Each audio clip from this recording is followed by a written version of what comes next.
The 13th chapter of the apocalyptic book of John the Revelator presents a graphic portrayal of two megalomaniac beasts, powers that rule at some time during the history of planet Earth, whose ability to influence and dictate extend to the furthest corners of the globe.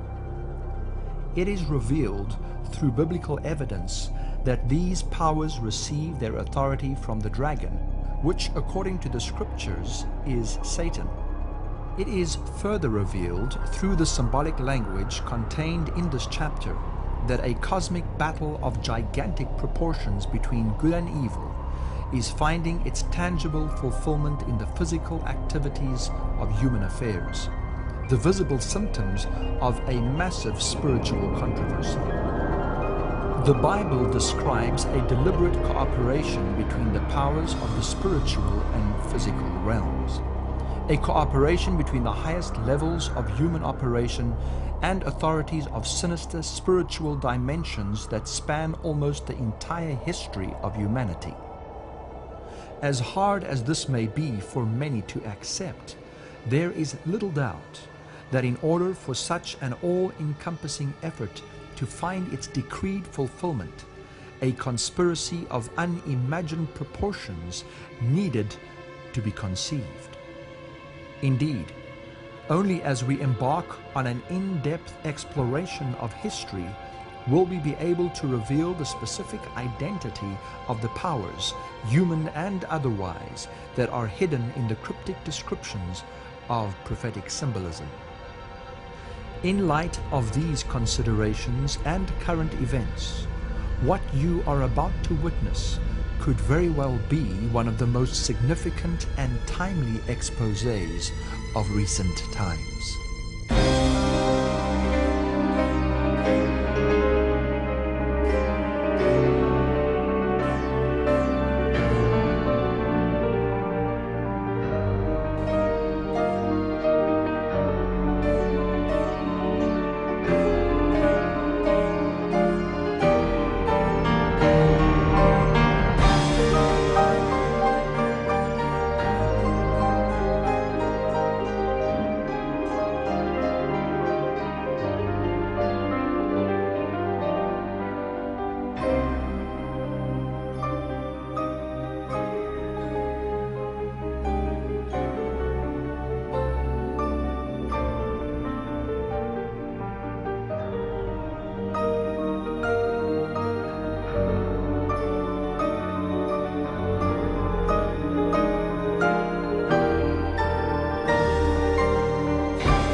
Our journey begins in the context of a perfect society that existed eons ago.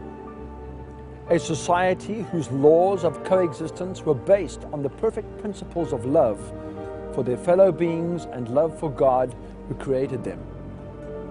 In this perfect society, where God gave every being the freedom to choose whether they would remain loyal to Him and His government or not, Lucifer, an angel of supreme authority and power, began to question the fairness of the government of God and aspired to put himself in the place of God. The war that followed this rebellion against the laws of God, resulting in the expulsion of Lucifer from heaven, along with a third of the angels that chose to side with him, ultimately shifted the focus of the battle to the human inhabitants of a newly created planet called Earth. Lucifer's strategy of destruction and revenge was comprehensive and multifaceted in its dimensions. But at the core of his plan was the desire to usurp the worship that belonged to God alone and direct it toward himself.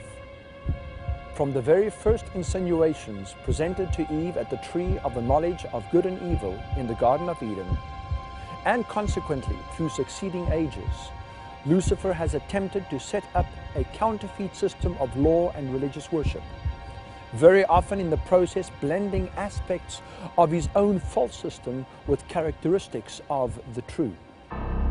This fallen angel, who now carried the dubious title of Satan, the Prince of Darkness, began to channel his ideas through human agents that not only communicated his deceptions, but became actively involved in establishing his cause in the real world.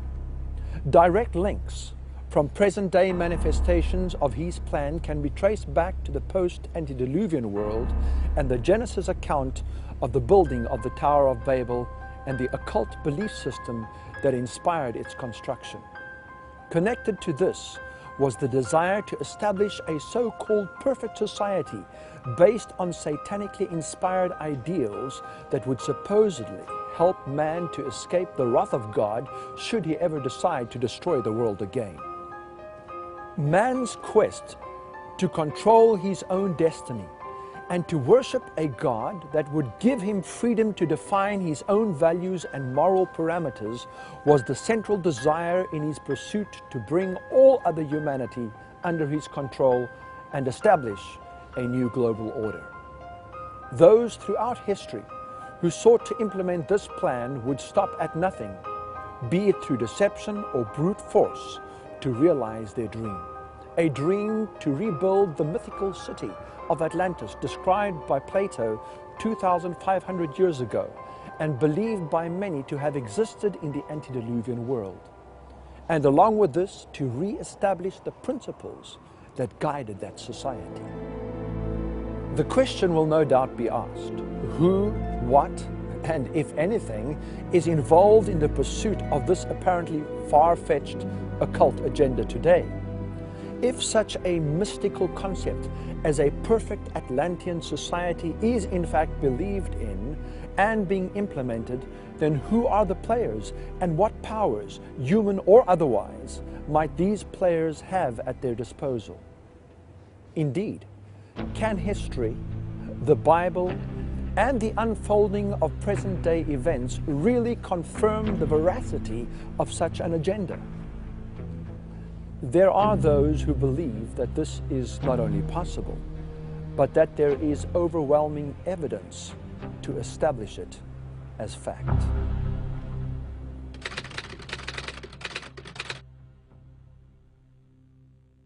"400 years ago, Bacon, like many of his contemporaries, believed that Atlantis was America itself. He was trying to lay a foundation for what could be accomplished in the New World. Bacon was the head of Freemasonry and Rosicrucianism. He had a huge influence through being the chief of the Rosicrucian fraternity at the time. He had a huge influence on the birth of modern Freemasonry. And many of those Rosicrucians actually went into Freemasonry at that time to lift it up to its new level. And Freemasonry has a major influence on the founding of America. The president talks about how we want to bring democracy to all these countries of the world. Well, why doesn't he want to bring a republic to these countries? We were a republic. We were never a democracy. It is only the people from the mystery religions and the secret societies who are pushing this idea of world democracy, or this combination of enlightened nations, enlightened democracies to rule the world. As incredible as it may seem, there are really people who believe that. They're working full-time to accomplish that goal. And until you understand that they are the primary force behind the wars of this last century and World War III, which we are entering into today, unless they understand that the whole idea is to create this reestablishment of what they believe is lost Atlantis. When our founders declared a new order of the ages, they were acting on an ancient hope that is meant to be fulfilled.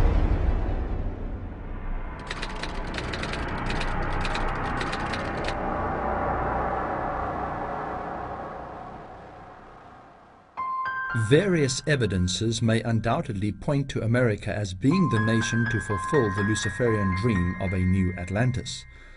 But what sinister mechanisms have moved over centuries of time to push this nation in the direction of fulfilling this calling?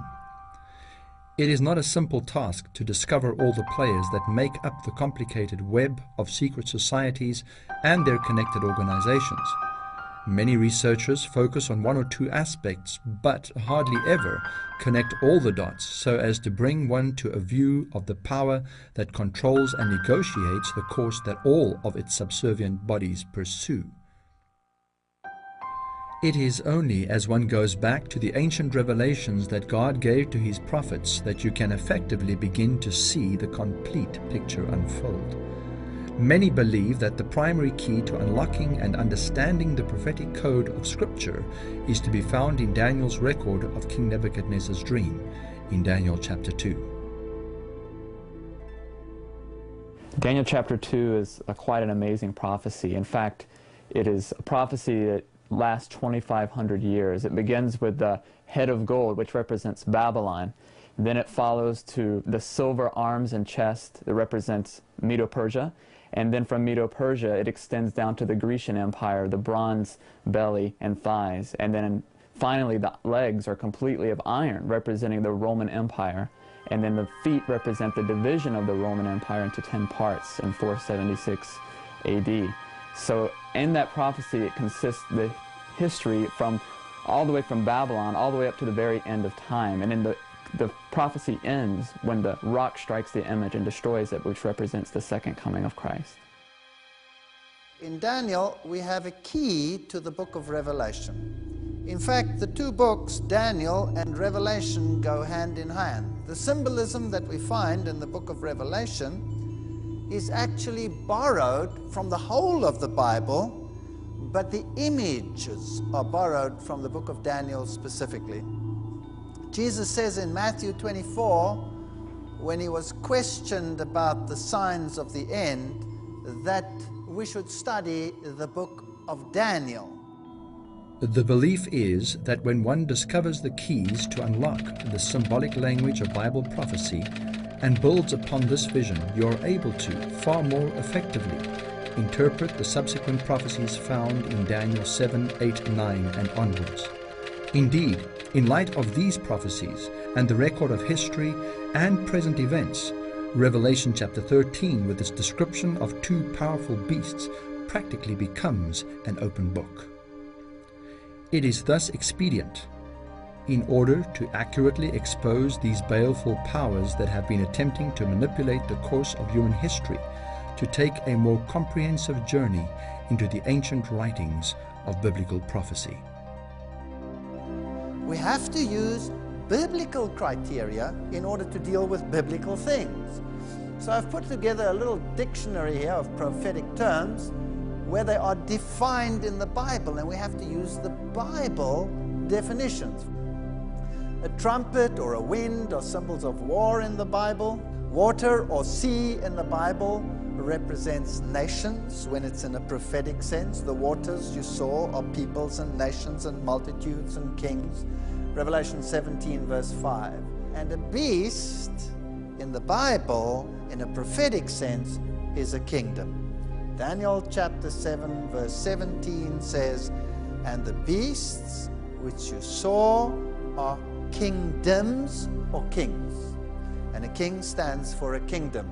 A horn in the Bible also represents a king or a kingdom. So out of a kingdom can arise a number of horns. That means the kingdom will disintegrate and many kingdoms will arise out of that kingdom. Daniel chapter 7 is a classic example of how God many times teaches in His Word. He will say something once, and then He will enlarge upon it, the repeat enlarge principle as it's called in the Bible. And we see the exact same order as we find in Daniel 2. For example, the first beast of Daniel 7, which is the lion with eagle's wings, represents Babylon. And then as you go to the next beast, which would be the bear with 3 ribs in its mouth raised up on one side. It would represent Medo-Persia. And then the third beast is the leopard with 4 wings, representing the swiftness and speed in which the Grecian Empire came to power under the auspices of Alexander the Great. And then the fourth world ruling empire we find is a beast that's hard to describe. It has 10 horns. It looks very hideous from what the Bible says in Daniel 7. But the interesting thing is that the teeth are made of iron, so it represents the Roman Empire. And then after that, we have another new facet of information, that a little horn comes up on the fourth beast, which is Rome. It has Roman roots. It comes out of Rome, so it could not have come up per se in North America. It could not have come up in the Middle East, but it must be a Roman Empire. It must come up from Europe, and the roots are definitely Roman. Out of the ruins of the Roman Empire, there gradually arose a new order of states whose central point was the Papal See. Therefore, inevitably resulted a position not only new, but very different from the former. The Church and Churches, page 42 and 43. This is a Roman Catholic source, saying that here was a different situation. Historian Thomas Hobbes says, if a man consider the origin of the great ecclesiastical dominion, he will easily perceive that the papacy is none other than the ghost of the deceased Roman Empire sitting crowned upon the grave thereof. Okay, so Rome is not really gone. It's called the Roman Catholic Church. The Most Holy Councils, volume 13, Rome says, we define that the Holy Apostolic See and the Roman Pontiff holds the primacy over how much of the world? The whole world. That's interesting. The Vicar of the Incarnate Son of God, anointed High Priest and Supreme Temporal Ruler, the Pope sat in his tribunal impartially to judge between nation and nation, people and prince, sovereign and subject. Henry Connell Manning, temporal power of the Vicar of Jesus Christ.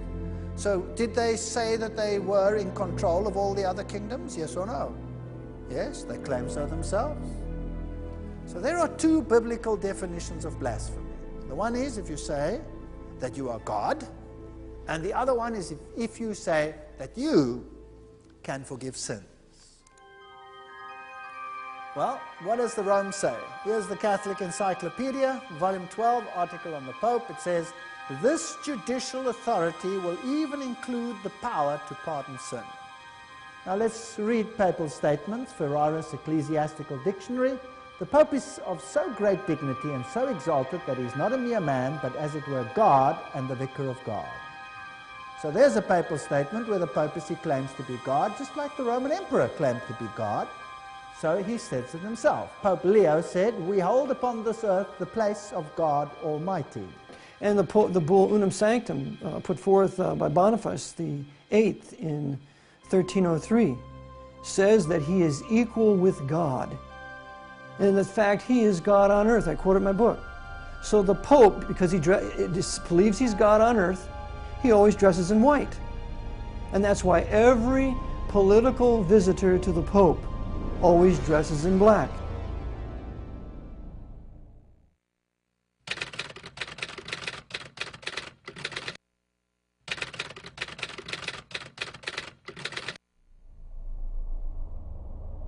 How would the papal system be able to infiltrate all other bodies, religious and political, to realize her agenda of global control? In this case, one does not have to look too far to begin to expose the methods and mechanisms by which she would accomplish this task. So we have this great Hegelian dialectic going on since 1536. When the Jesuit order was founded by Ignatius Loyola, when it was authorized by Pope Paul III in 1514, when it was brought into the papacy, and now we have this war of the Reformation and Reformed countries, including the Bible, which is the foundation for all Reformed countries, warring against the Counter-Reformation, Ignatius Loyola and his Council of Trent, and his hatred for the Bible and getting it out of the hands of the people. The Jesuits had really assumed universal political power by 1750. And the huge fortune that the order was amassing was then used to finance things like the 30 Years' War, to wipe out the Protestants of Europe. And so the Jesuits had this huge, tremendous financial power. They had revived Freemasonry in 1717, which was really the Knights Templars in 1717 through the Scotland, because remember the Templars took up residence in Scotland, and so we have Scottish Rite Freemasonry being created. And the high rites, the first 25 degrees of Scottish Rite Freemasonry, were written in the College of Clermont in Paris, France, while the Jesuits were overseeing that. And the purpose for the Scottish Rite was to reintroduce the Stuarts back onto the throne of England, because the Stuarts had been expelled, they had been fighting, or they had been expelled in what, 1688, 1689. So the Jesuits revived Freemasonry for the purpose of expanding their temporal power. So by 1750, you have Masons in every court. You have the Jesuit confessors to all the kings. Well, the origins were from the mind of a person by the name of Ignatius Loyola. Originally, it was intended as a counter-Reformation move. They wanted to destroy every aspect of the Reformation, the civilization and the culture that it spawned, the freedoms that were enjoyed by the Reformists, everything that was biblically based. They wanted to eradicate it and eventually papalize or Romanize everyone to come under the authority, ultimately, of the Vatican. The Jesuit oath of the fourth vow, which is the last vow that they take before they become commanders, you know, like the leaders in that, they come right out and state exactly, you know, how they infiltrate any religious group they want. They'll come in pretending to be a Pentecostal, pretending to be a Baptist, pretending to be, you know, anything they want to, you know, and ingratiating themselves into the various congregations, taking the leadership role, and then completely subverting it from the inside.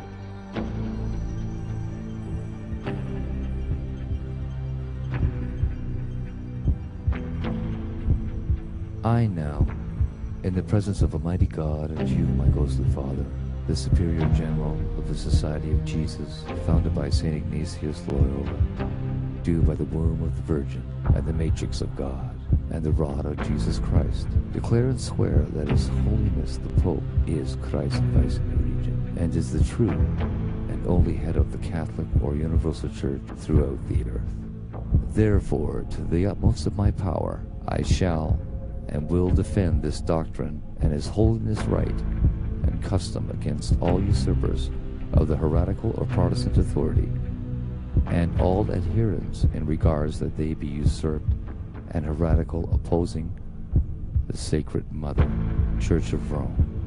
I do further promise and declare that notwithstanding I am dispensed with to assume any religion heretical for the propagating of the Mother Church's interest, I do further promise and declare that I will have no opinion or will of my own, or any mental reservation whatsoever, even as a corpse, but will unhesitatingly obey each and every command that I may receive from my superiors in the militia of the Pope and of Jesus Christ. I furthermore promise and declare that I will wage relentless war, secretly or openly, against all heretics, Protestants, and liberals, to extirpate and exterminate them from the face of the whole earth, and that I will hang, burn, waste, boil, and flay, and strangle and bury alive these infamous heretics, rip up the stomachs of the wombs of their women, and crush their infant heads against the walls, in order to annihilate forever their execrable race.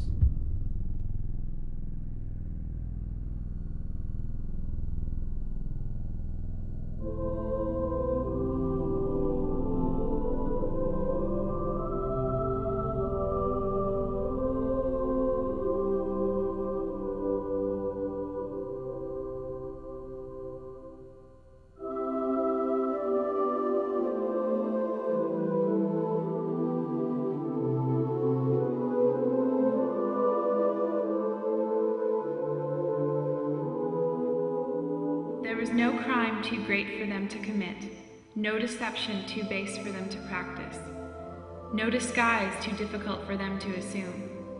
Vowed to perpetual poverty and humility, it was their studied aim to secure wealth and power, to be devoted to the overthrow of Protestantism and the re-establishment of the papal supremacy.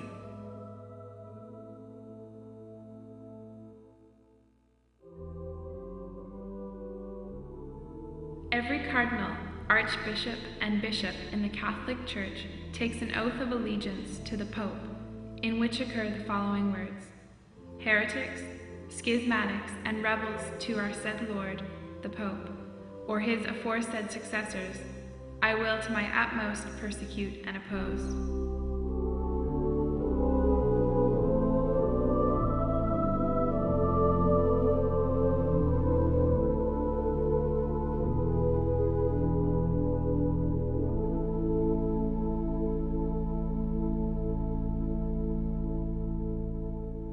The secret bodies that have arisen during and since the time Ignatius Loyola established the Society of Jesus, the Jesuit order, are many and complex.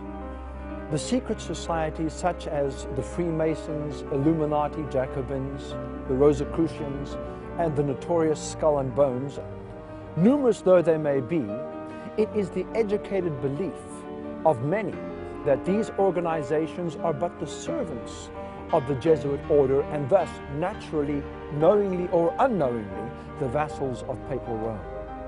The connection between the secret societies and clubs has been well established by many leading researchers. Now, Gary H. Carr, in his work En Route to Global Occupation, puts it this way.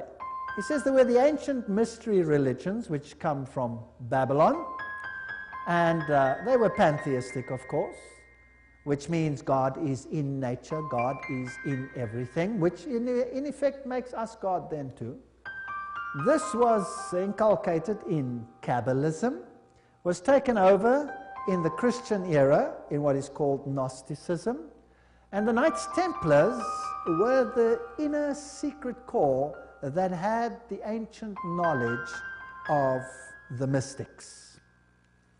This was carried further through Rosicrucianism, Freemasonry, and the Illuminati, which, according to Gary Carr, controls Marxism, American European secret societies and political societies, international banking, and the World Council of Churches. Now, the Templars, they had their secret inner information inculcated in the Rosicrucians and the Jesuits. The Jesuits, again, formed and created Freemasonry. And Freemasonry was created as the Protestant arm of the Roman Catholic Church.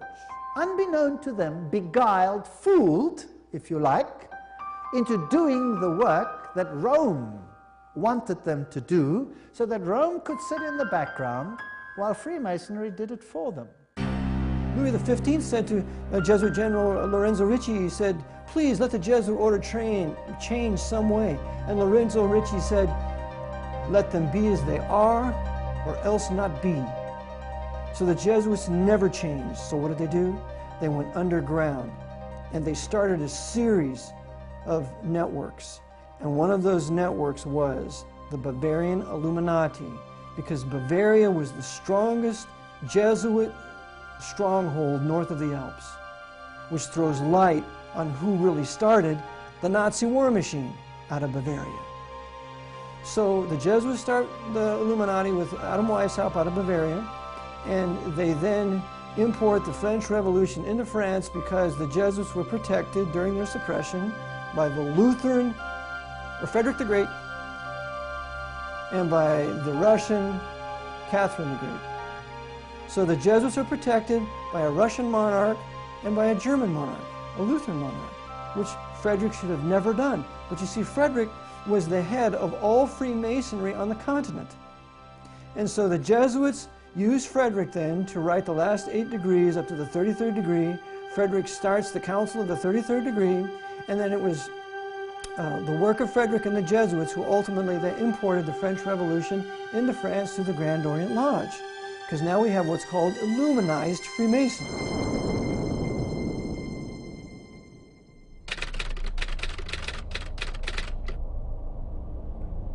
In this case, the saying, "all roads lead to Rome," is most certainly applicable. Adam Weishaupt, founder of the Illuminati, and Voltaire, author of the Charter of Human Rights, and both motivators of the French Revolution, were Jesuit trained and included the essence of that institution's philosophy and methodology into their own organizations. The Illuminati was created through Weishaupt, and of course is also the father of modern communism, who with his Jacobins conducted the French Revolution. Years later, Jesuit General Ledochowski with his Bolsheviks conducted the Russian Revolution in 1917, and it's identical to the other revolution. Let's have a look at Freemasons. The Grand Design Exposed says, "The truth is the Jesuits of Rome have perfected Freemasonry to be their most magnificent and effective tool, accomplishing their purposes among Protestants." Now surely the members of Freemasonry themselves must be deceived, because if they saw it, they wouldn't do it, right? So actually, the order is being used, and they themselves are deceived. And only within the order, higher up, are those chosen ones who know, and they are controlled by the Jesuits for Rome. Very clever. Very clever. To make Protestantism do what you cannot do openly because you have been fingered by Protestantism as the Antichrist.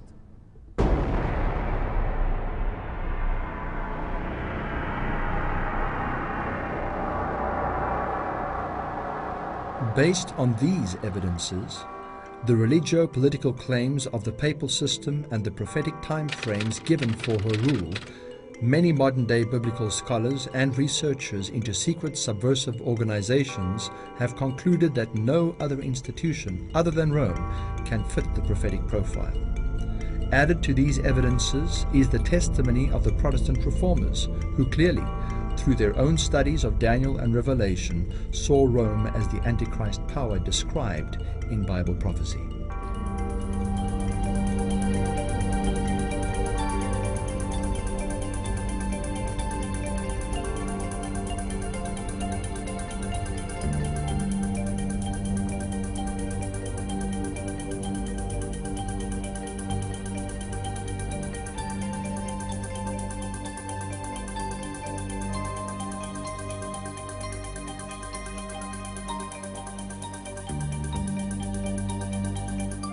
When studying the book of Revelation chapter 13 and applying the principles of interpreting prophetic symbolism, the full impact of what begins to unfold in Daniel and the direct connection it has to this very era starts to become frightfully clear.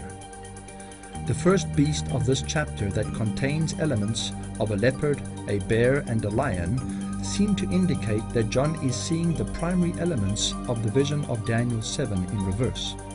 These powers have passed, and qualities of their systems, judicial, political, and religious, survive in the institutions that arise after them, most specifically in the kingdoms and nations that now fall under the authority of Papal Rome. So this is a conglomerate beast having components, philosophies if you like, of Medo-Persia, Greece, Rome, and Babylon. And it speaks with the mouth of a lion. In Daniel 7, we have all of these beasts described in detail. And then when we come to the book of Revelation, verses 1 and 2, it describes an amalgamation of all the beasts in Daniel 7 put together. And the Bible student would recognize when they come to Revelation 13 that this is taken word for word from Daniel as far as the beast combining. And not only that, the description of the little horn power in Daniel 7 is the same description we find in Revelation 13. For example, one of those criteria is that it would receive worship, it would speak blasphemy and all sorts of different things, and those are all found in Revelation 13. In Daniel chapter 7 and in Revelation 13, we see the same time period emphasized. The 1,260 days. It's described 7 times in the Bible in many different ways. Time times half a time, 42 months. And we see this exact same time period mentioned in Revelation 13, which describes how long the papal supremacy would be in power, from 538, the decree of Justinian, to 1798, when the papacy was dissolved of its political power, when Berthier marched into Rome and took the Pope captive. So we find all of those clues right there in both of the chapters, Daniel 7 and Revelation 13. Labanca, professor of history at the University of Rome, says, to the succession of the Caesars came the succession of the pontiffs in Rome. Stanley's history says the popes filled the place of the vacant emperor at Rome, inheriting their power, prestige, titles from paganism. Constantine left all to the Bishop of Rome, which is not true, but nevertheless, the papacy is about but the ghost of the deceased Roman Empire sitting crowned upon its grave.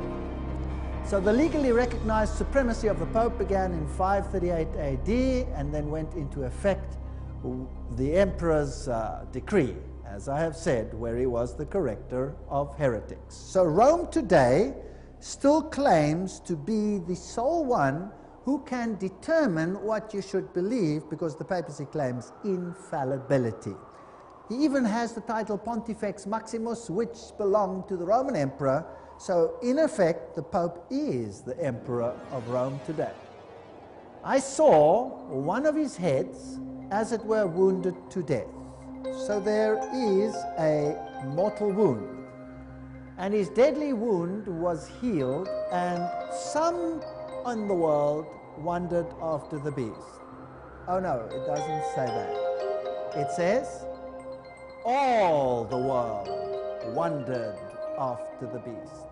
Revelation 13:7 says, and power was given him over all kindreds and tongues and nations. That's scary.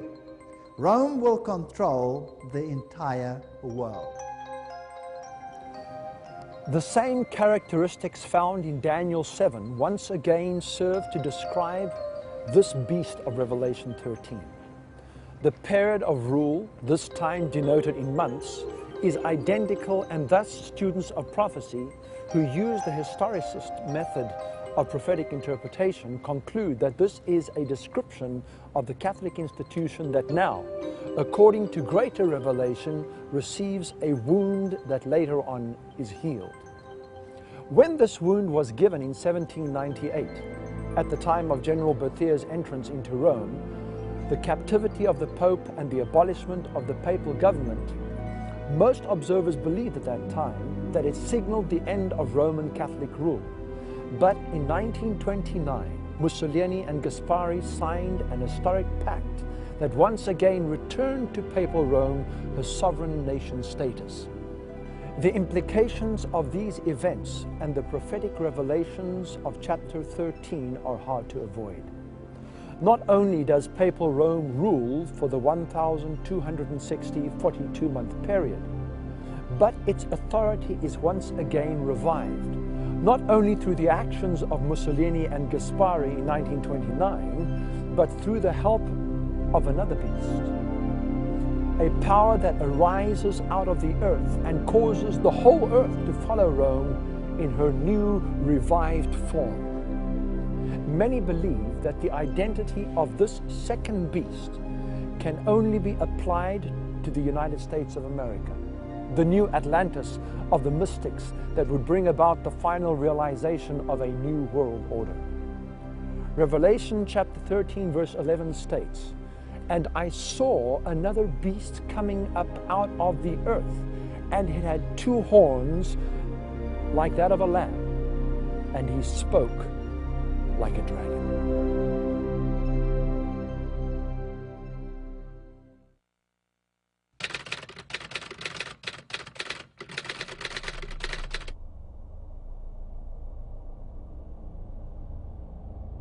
Well, let's go to the early reformers. These people were magnificent. I have so much respect for these early reformers.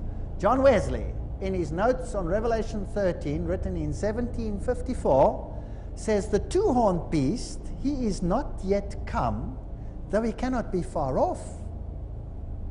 For he is to appear at the end of the 42 months of the first beast. Now the reformers all clearly said, Rome is the Antichrist. They were watching it. And now they say, well, this other beast can't be far off. Let's have a look at the rise of the United States and see if it fits. The Declaration of Independence was in 1776. The independence was acknowledged by the nations of the world in 1783. In 1787, a Constitution of the United States was framed. 1791, the Bill of Rights was added. And in 1798, the very year that Rome receives a mortal wound, France, the mightiest power in Europe at that time, recognizes the independence of the United States. So the same nation that gives the papacy a mortal wound, in the same year recognizes the United States. America was founded as a Christian nation, but it was also founded as an occult nation. And there have always been two parallel forces here in America. One the Christian, one the occult, dating back into the 1600s. And until you understand that, you can't understand anything going on in the world today. From the very beginning, those who were trying to establish the nation of America and formulate the laws that would govern her people were caught between two agendas. The one agenda had lamb-like qualities that sought to avoid repeating the oppressive history of a Europe ruled by papal religio-political authority. The other agenda, although it outwardly preached liberation, was striving to set up an occult-inspired order that would finally lead all nations back to Rome. In Rome, all the mystery religions, from ancient Babylon and Egypt to the various other pagan cultures whose spiritual roots went back to the Tower of Babel, found their fulfillment. In her and under her supervision, and only under these circumstances, would man be able to experience 1,000 years of peace, the fulfillment of the Aquarian dream and its new Atlantean society. Rome fought hard to destroy the lamb-like attributes of the American Constitution. Through her secret army, the Jesuits, and the various other sinister organizations she controlled, she infiltrated American society and government, and where necessary fomented discord, controversy, and division. President Abraham Lincoln said of her involvement in the Civil War,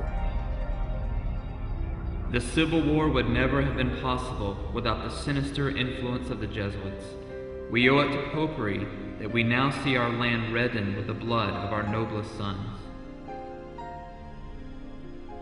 Through all their councils, theologians, and canon laws, their conscience orders them to burn my wife, strangle my children, and cut my throat when they find their opportunity.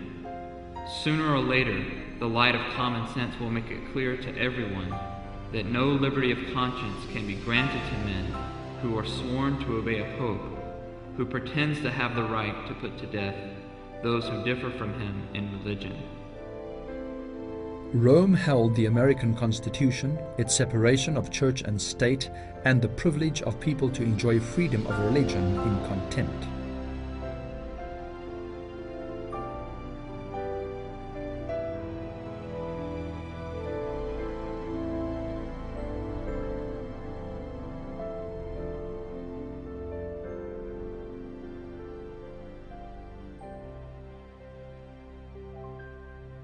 Rome's reaction to the Constitution of the United States, of course, was not favorable because the whole papal system was built on the union of church and state.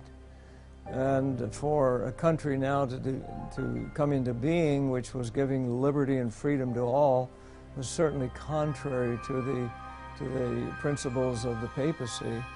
And consequently, as a result, Rome has worked through the centuries to try to change that and to overthrow the Constitution of the United States and to once again bring into being that deadly wound is going to be healed, and when it is finally healed, it will once again be church and state united, and the church will use the political powers and the civil powers to enforce her religious dogmas.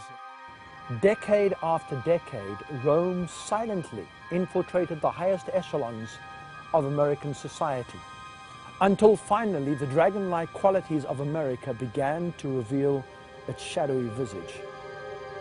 Meanwhile, Rome had not forgotten her agenda to re-establish her authority in Europe. Using the same strategy she was employing in America, she set about infiltrating the religious and political powers on the continent. Her task was easier in that familiar environment and very quickly began to bear fruit. While she was actively involved in setting up a socialist regime in Russia, she just as ardently worked at establishing the occult, Jesuit-inspired system of Adolf Hitler's Nazi Germany. And according to the Jesuits, their own house organ, La Civiltà Cattolica, they say fascism is the form of government that comports most with the Roman Catholic Church. So fascism is internationalist, it's expansionist, it's dominated by monopolistic corporations that the Knights of Malta own, and it talks about God, quote unquote.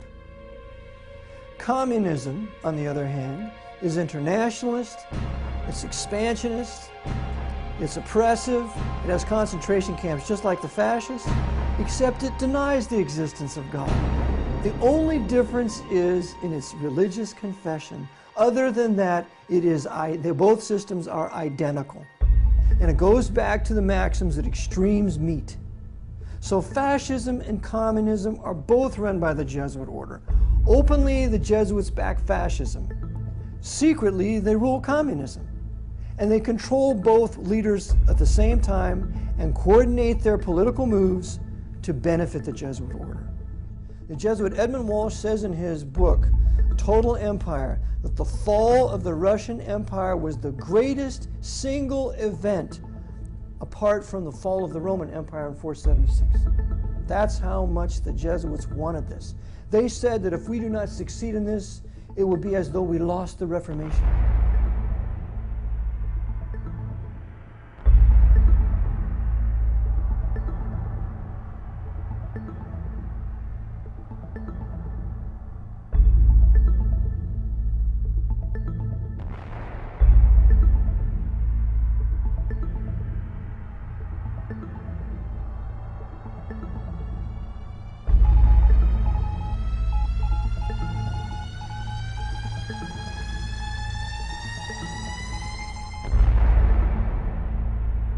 World War II was an opportunity that Rome could not afford to bypass.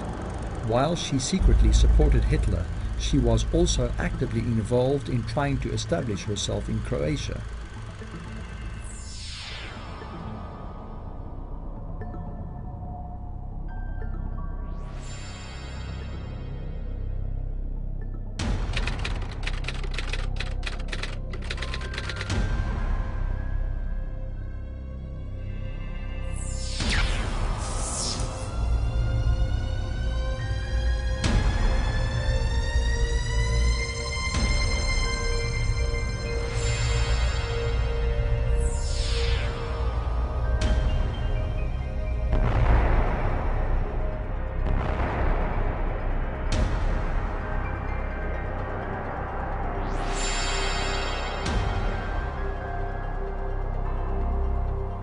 One-third of the Serbs we shall kill, another we shall deport, and the last we shall force to embrace the Roman Catholic religion and thus melt them into Croats. Corpses of children starved to death in the notorious concentration camp of Jasenovac, one of whose commandants had been ordained, a Franciscan monk, Father Filipovic. Ante Pavlovich, President of Croatia, during World War II, wanted by Yugoslavia for the killing of 700,000 Serbs and Jews during his 3.5 years as the Axis Viceroy. Until now, we have worked for the Catholic faith with the prayer book and with the cross. Now the time has come to work with rifle and revolver.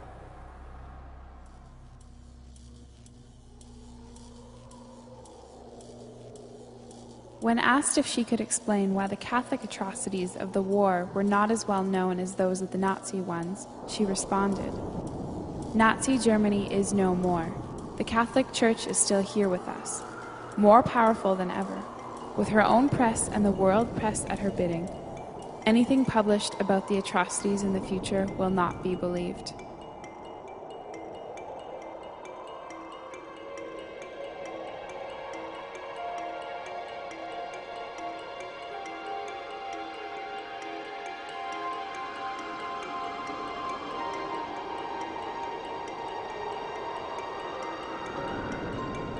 The course of war, regardless of the victor, was simply another stage in the process of fulfilling Rome's ultimate secret agenda. The world wars had long been part of the layered strategy formulated within the silent confines of Jesuit-controlled secret societies. Albert Pike and Mazzini were used by the Jesuits then to design 3 world wars to restore the Pope's universal power in the earth. And some people deny the existence of that letter. And we have to remember that that letter was on display at the British Museum for many years until somehow, some way, it just disappeared. So indeed they did design 3 world wars, and those wars were calculated to do that in the end, make the Pope the universal monarch of the world.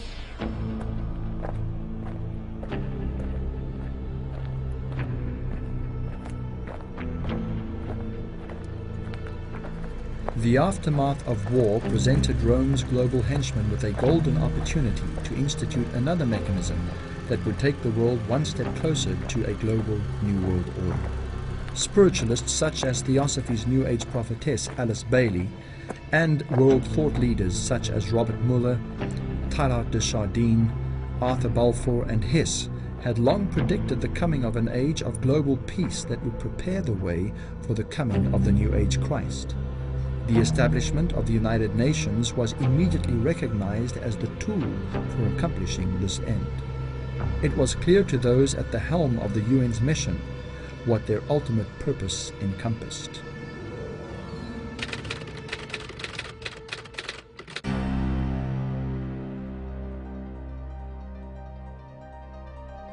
Now this is a very interesting man, Robert Muller. He's the former Assistant Secretary General to the United Nations, but he is today the mover in the spiritual field within the United Nations. He's also called the Prophet of Hope of the United Nations. He wrote, "We must move as quickly as possible to a one-world government, a one-world religion, under a one-world leader." The leading influence on their spiritual awakening was again Pierre Teilhard de Chardin. You remember who he was? Jesuit priest. See, they have Catholicism, the Jesuits, the top movers in the United Nations. Now, what did Robert Muller, the former Assistant Secretary General, have to say? He wrote, "Teilhard de Chardin had always viewed the United Nations as the progressive institutional embodiment of his philosophy." Teilhard wrote, "Although the form is not yet discernible, mankind tomorrow will awaken to a pan-organized world." And Robert Muller writes, "Any Teilhardian will recognize in this the spiritual transcendence which he announced so emphatically as the next step in our evolution. A general convergence of religions upon a universal Christ who satisfied them all." That's what Teilhard de Chardin said, Christianity and evolution. This is his quote. His quote. So a convergence of religion that satisfies them all. And he saw the United Nations as the embodiment of this philosophy. That seems to me the only possible conversion of the world and the only form in which a religion of the future can be conceived. Robert Muller writes in World Core Curriculum the following. Now this is stunning. "The underlying philosophy upon which the Robert Muller School," now what is the Robert Muller School? We'll have to come to that. Robert Muller School is the education program for the entire world as will be enforced by the United Nations. That's scary. Let's read on. "The underlying philosophy upon which the Robert Muller School is based will be found in the teachings set forth in the books of Alice A. Bailey." Hello? The books of Alice A. Bailey were published originally by Lucifer Publishing Company, which, because of all the flack, they changed to Lucis Trust. Isn't that correct? The school is now certified as a United Nations associated school providing education for international cooperation and peace. Alice A. Bailey claimed evidence of the growth of human intellect along the needed receptive lines for the preparation of the new age can be seen in the planning of various nations and in the efforts of the United Nations to formulate a world plan.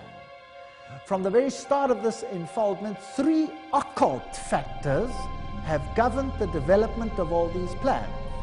Within the United Nations is a germ and seed of a great international and meditating reflective group. A group of thinking and informed men and women in whose hands lies the destiny of humanity. While the UN became the visible institution for accomplishing global political security through the creation of its global one-world government, Rome, on the other hand, enthusiastically put into motion her agenda to unify, through the ecumenical movement, the various Christian denominations and, finally, when the time was right, to lead them and ultimately all faiths back to Mother Rome. And of course, behind the scenes, always, you have the papacy. And then the churches come together in Assisi in 1986. And at Assisi, all the religions of the world paid homage to the Pope. He became all things to all men, Islam, Hinduism, Zoroastrianism. In 1999, with the Dalai Lama by his side in Rome, 2,000 religious leaders paid homage to him. And they all agreed in condemning who? Christian fundamentalists who abuse speech and whose efforts at converting others incite hatred and violence. All present were in accord on two key points. John Paul II was endorsed by consensus as the planet's chief spiritual overseer, and religious fundamentalists who refuse to go along with the global ecumenical movement are to be silenced. They must be denounced as dangerous extremists full of hate. And then they come and bow down and pay their homage according to the inscription we just read. And the rock band is Italy's band. Music. 3 candles. Masonic ritual. At the Vatican Square.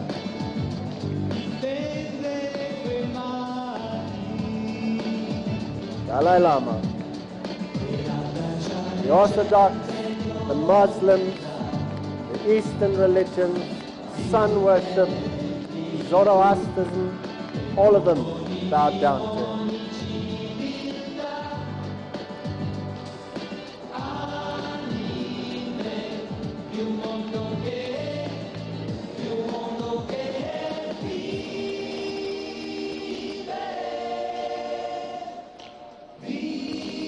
Japanese Buddhism, Orthodox.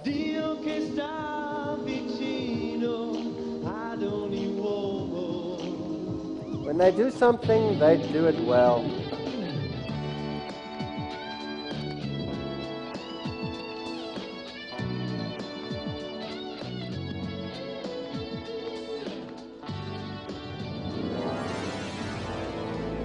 The second beast of Revelation 13, the USA, that rose up out of the earth, was rapidly losing its lamb-like qualities. A Protestant nation that had established itself on principles of religious freedom and justice for all was now reaching its hand across the Atlantic to grasp the hand of Rome. That which would have been unthinkable to America's founding fathers was now becoming a reality.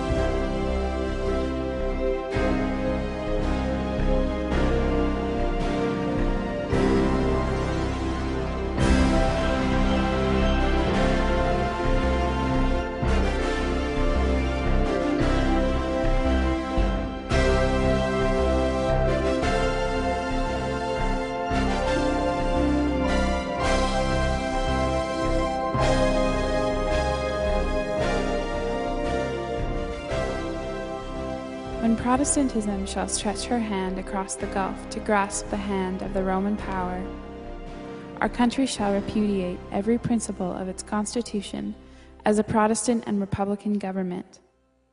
Then we may know that the end is near. When the United States rules the world, the Catholic Church will rule the world. Archbishop Quigley, 1903. There's that book, Justin Fulton, that great author, right? Washington in the Lap of Rome. It was written about 1888. Washington in the Lap of Rome, written by this great preacher, Justin Fulton. And it shows how he calls it Rome on the Potomac, completely controlled by the Archbishop of Baltimore. There was a secret wire between Baltimore and the White House telling the president what to do, at least since the days of Grover Cleveland. Ronald Reagan was the one who started off making a deal which started to contravene the Constitution of the United States. Harry Truman tried to do that in 1951. He got such a blast, even from the pulpit by his own minister, when he wanted to recognize the Vatican, that he dropped it. But Ronald Reagan, no problem, he just did it. One of the earliest goals as president, Reagan says, was to recognize the Vatican as a state and to make them an ally. That's contrary to the American Constitution. So by 1987, Pope John Paul visits the United States. President Reagan meets him and he says, "As you exhort us, we will listen." This is not separation of church and state. "For with all our hearts we yearn to make this good land better still." The Pope is quoted as saying, "I come as a friend of America and of all Americans, Catholics, Orthodox, Jews, all men of goodwill." 2,000 years ago, John recorded regarding the second beast of Revelation 13, "And he exerciseth all the power of the first beast before him, and causeth the earth and them which dwell therein to worship the first beast, whose deadly wound was healed. And he doeth great wonders, so that he maketh fire come down from heaven on earth in the sight of men, and he deceiveth them that dwell on the earth by the means of those miracles which he had power to do in the sight of the beast, saying to them that they should make an image to the beast, which had the wound by the sword and did live." Protestant America, a nation whose founding fathers clearly understood the nature and danger of Rome and who ardently sought to prevent her from gaining ascendancy in North America, would ironically become the very power to finally lead the whole world back to Rome. One of the prime reasons for the existence of America, freedom from papal oppression, would now become that which she would seek to make null and void. Directors of the CIA, justices of the Supreme Court, military leaders and heads of state, now, whether they realized it or not, became the vassals and puppets of a diabolical system that sought only supremacy and freedom for herself alone. 2,400 of his faithful here to welcome him. He's waving to the crowd.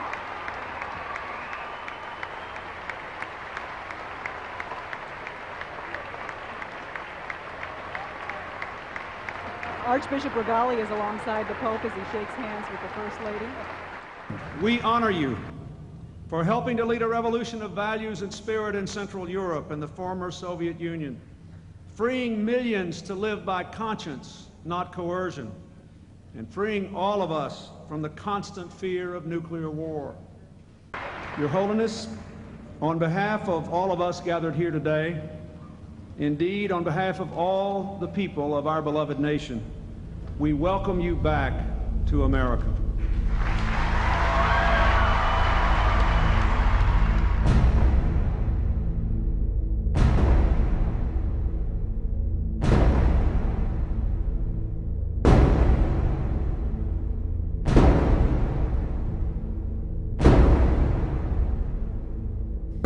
The people of the United States have been a favored people, but when they restrict religious liberty, surrender Protestantism, and give countenance to popery, the measure of their guilt will be full. National apostasy will be registered in the books of heaven.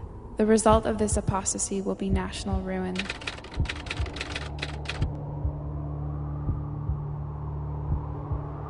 The push toward instituting the Roman image in America was not just confined to political and judicial quarters. religious leaders, knowingly or unknowingly, under the auspices of spiritual unity and in the cause of bringing the nation back to God, would begin pushing for religious legislation and a tighter unity between church and state.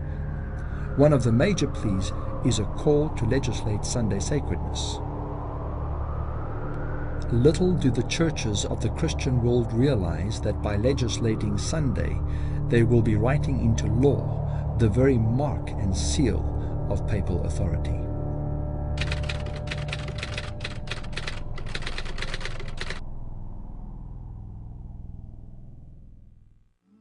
It's very fascinating what the Roman Catholic Church has to say today on this issue. Most Christians, it comes straight from them, not from me. I didn't make this up. Most Christians assume that Sunday is the biblically approved day of worship. The Roman Catholic Church protests that it transferred Christian worship from the biblical Sabbath, Saturday, to Sunday, and that to try to argue that the change was made in the Bible is both dishonest and a denial of Catholic authority. If Protestantism wants to base its teachings only on the Bible, it should worship on Saturday. It was upon this very point that the Reformation was condemned by the Council of Trent. Wow! Did you know that the whole Reformation failed at the Council of Trent because of the Sabbath issue? The Protestants claim to stand upon the written word only. They profess to hold the Scripture alone as the standard of faith. They justify their revolt by the plea that the Church has apostatized from the written word and follows tradition. Now, the Protestants claim that they stand upon the written word only is not true. The profession of holding Scripture alone as the standard of faith is false. Proof. The written word explicitly adjoins the observance of the seventh day as the Sabbath. They do not observe the seventh day, but reject it. That was his argument. If they truly hold to the Scriptures alone as their standard, they would be observing the seventh day, as enjoined by the Scriptures. Yet they not only reject the observance of the Sabbath enjoined in the written word, but they have adopted and do practice the observance of Sunday, which they have only tradition of the Church. Consequently, the claim of Scripture alone as the standard fails, and the doctrine of Scripture and tradition as essential is fully established, the Protestants themselves being judged. Rome boasts about the fact that she has changed Sabbath into Sunday, and she even goes so far as to say that the fact that she's done that is a mark of her ecclesiastical authority in religious matters. She doesn't try to hide it. In fact, she boasts about the fact that she did it, and that is her mark of ecclesiastical authority. And when we think of that mark and realizing that the beast, which is a symbol referring to the papal system,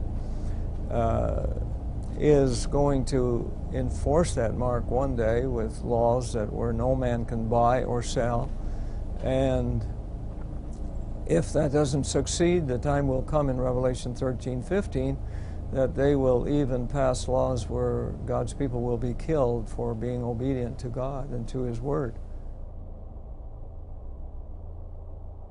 The very thing that became the point on which the papacy had cause to condemn the Protestant movement at the Council of Trent would now rise up as the ghost of history past to be the spiritual magnet to draw all the lost daughters of Rome back into her fold again.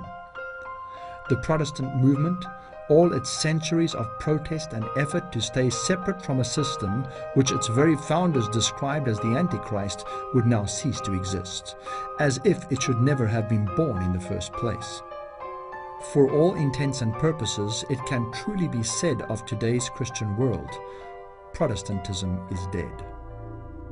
Suddenly Protestantism collapsed. Weltbild shows the Pope shaking hands with Martin Luther, and it says, from heretic to fellow traveler, from Ketzer zum Weggefährten. And in the biggest Protestant church in Berlin, they have again pictures and statues of Mary and candles and all of those things. Then the Synod of the Lutheran Church got together, heiße Eisen, alte Zöpfe, you know, the old battle between them. Der Papst soll nicht mehr Antichrist genannt werden. The Pope may no longer be called Antichrist. So, that's a big step from Martin Luther, would you agree? And then, I thought I was going to die. Germany calls to ask, forgive Luther.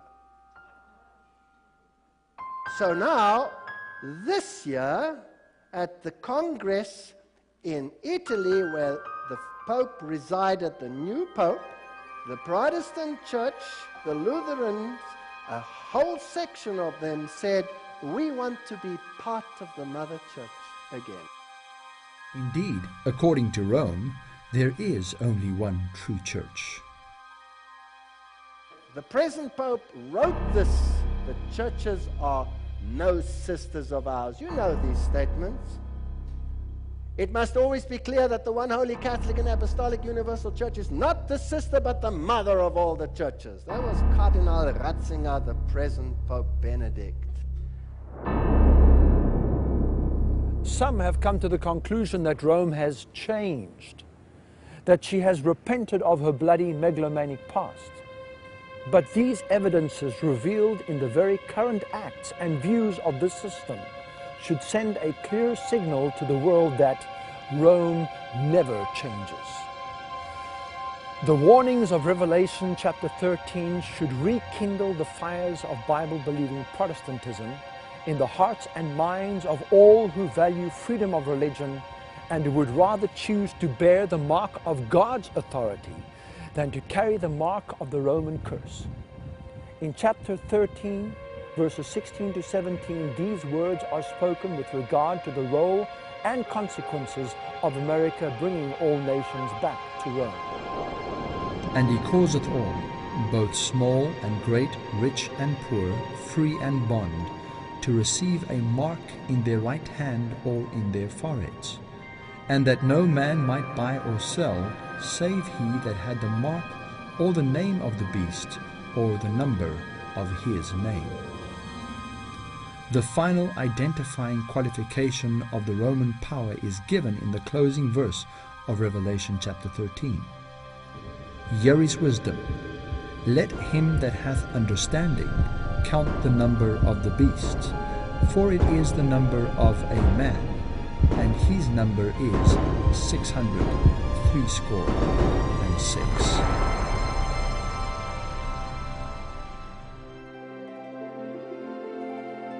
In homage to the papacy, the United States will not be alone.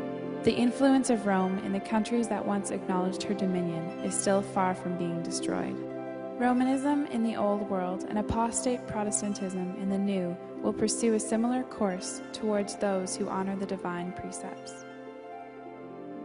When Sunday observance shall be enforced by law, then whoever shall transgress the command of God to obey a precept, which has no higher authority than that of Rome, will thereby honor popery above God. They will thereby accept the sign of allegiance to Rome, the mark of the beast. A power from beneath is working to bring about the last great scenes in the drama. Satan coming as Christ and working with all deceivableness of unrighteousness in those who are binding themselves together in secret societies. Those who are yielding to the passion for confederation are working out the plans of the enemy. The cause will be followed by the effect.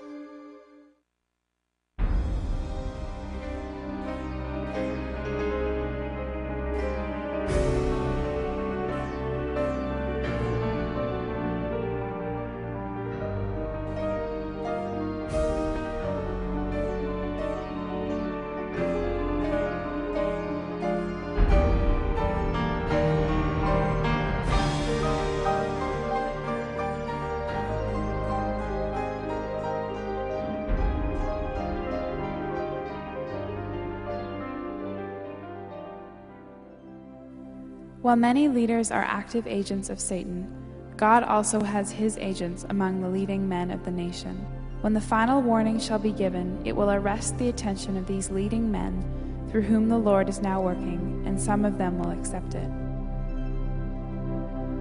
It is not without reason that God has given us the prophecies of Scripture. They are not a closed book that God has forbidden man to try to understand.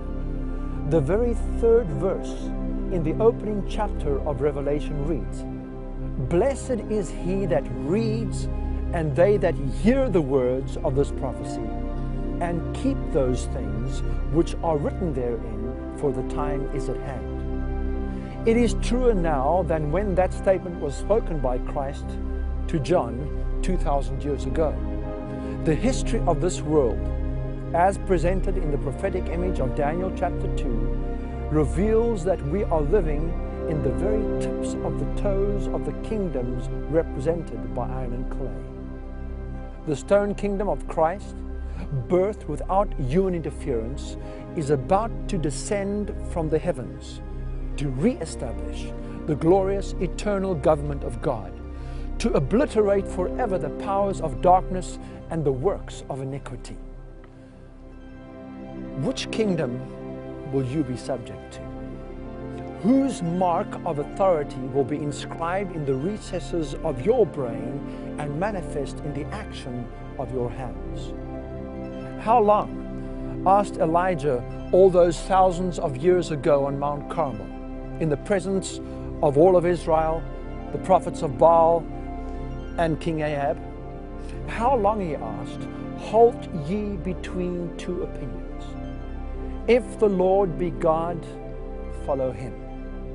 But if Baal, then follow him.